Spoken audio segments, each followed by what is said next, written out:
মহারাজ আমি এসেছি মহারাজ। প্রণাম প্রণাম তব চরণী। প্রহরী মহারাজ বলো প্রহরী বলো, আমার পুত্রকে তুমি অগ্নিতে ফেলে দিয়েছ। মহারাজ হ্যাঁ, আমি অগ্নিকুণ্ডে তাকে ফেলে দিয়েছি। দাও দাও করে আগুন জ্বলছি, আর সেখানে প্রহ্লাদকে ফেলে দিয়ে পালিয়ে এসেছি মহারাজ।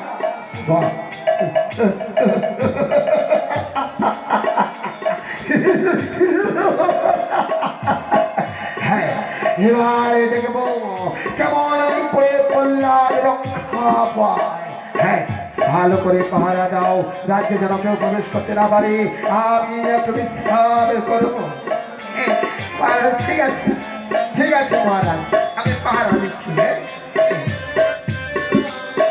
আবার পাহারা দিচ্ছি, কিন্তু প্রহ্লাদ তো মারা যায়নি গো।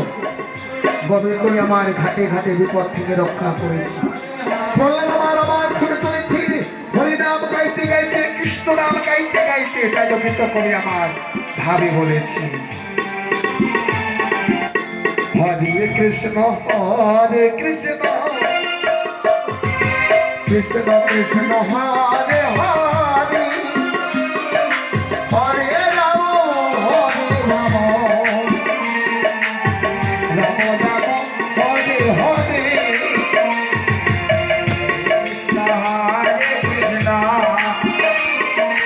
কৃষ্ণ কৃষ্ণ হরে হরে, হরে কে হ্যাঁ হরে বাবা একে হরিনাম করছি না, একে কৃষ্ণ নাম করছি। তোরা তোমরা না, এই শোনো, এখানে কোনো ঘেমতাম করবে না, জানো, চুপচাপ থাকবে।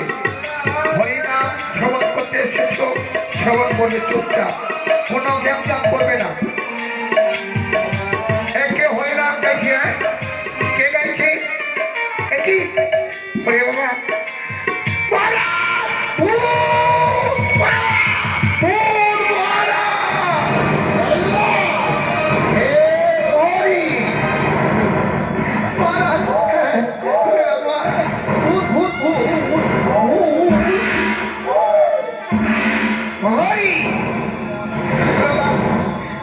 ভীষণ ভয় লাগছে।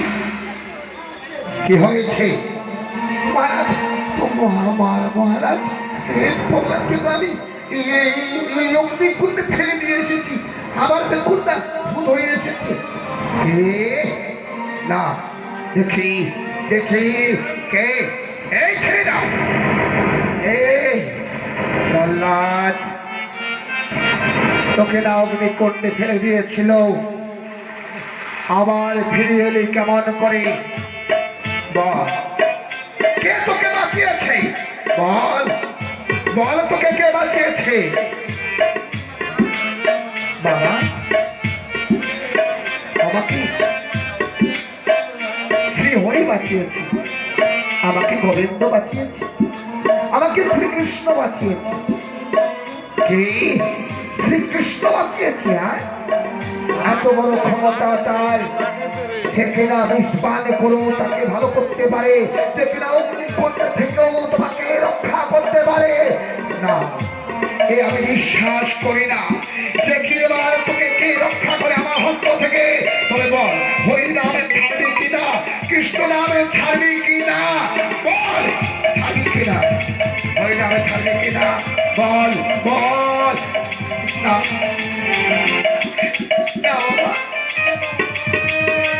আমি যতবার মনে করেছি হরিনাম আমি ছেড়ে দেব, আর যতবার আমি মনে করেছি হরিনাম কোনদিন গাইব, বাবা হরিনাম না গাইলো হরি আমায় ছাড়ে না, তাই তো নাম কখনো আমি ছাড়তে পারবো না। সত্য কর এই ব্যক্ত রাখা, সত্য করে এই ব্যক্ত চালকে রাখা।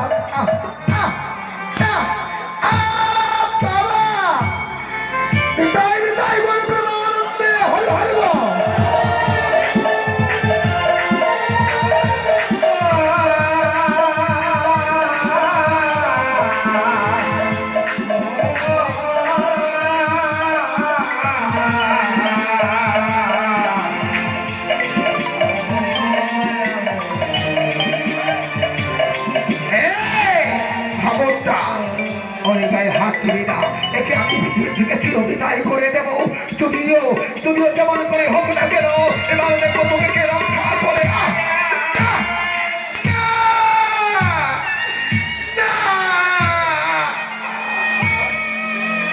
প্রহরী যাও এবার একে নিয়ে যাও, একে নিয়ে যাও এই কুলাঙ্গারকে ওই পাগলা হাতির কাছে। ওই হাতিকে তুমি মদ্য পান করে মাতাল করে ওই মদ্য পান করাইয়ে মাতাল করিয়ে ওই হাতির কাছে নিয়ে যাবে। আর পাগলা হাতি তাকে তার হস্ত পদ দিয়ে চেপে মেরে ফেলবে। দেখো কেমন করে এবার রক্ষা পায় পাগলা হাতির কাছ থেকে। বাবা বাবা